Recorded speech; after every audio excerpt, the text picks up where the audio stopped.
Aku baru nak mengacau, nasib baik pegang anak. Wow, wow, wow, wow. Jom, kita nak pergi tengok Nazrul. Nazrul dia jual kek dekat McDonald's Sungai Isap ni. Tapi dia tengah lighter. Sihat bang. Sihat, alhamdulillah. Alah, ni Nazrul dia buat kek kat sini. So ni kek batik. Kek batik dia. Apa kek atas saya gitu bang? Tapi ni bentuk dia nanti dia akan curah coklat. Ni kek dia Chocolate cheese. coklat cheese. Aduh.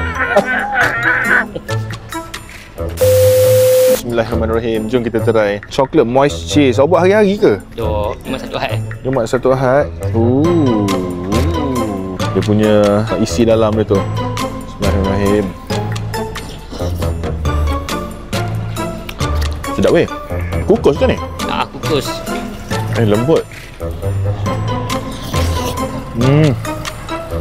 So Nazrul ni dia gunakan bahan-bahan premium. Macam ni dia punya coklat dia buat tu.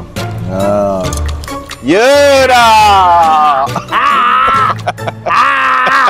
Okey, saya pun memang seronok lah makan ni apa ni, sos dan juga kek coklat moist cheese Nazrul ni. Kalau kamu duduk dekat area Kuantan, Pekan, boleh je PM dekat Nazrul kalau nak order. Tapi kalau nak jumpa dia depan-depan, boleh datang ke Sungai Isap dekat McDonald. Dia buka kabut gini setiap hari Jumaat, Sabtu, Ahad pukul 8 sampai 10 ataupun sehingga stok habis.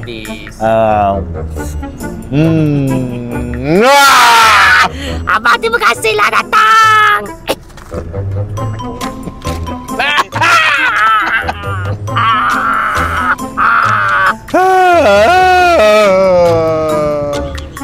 Lah.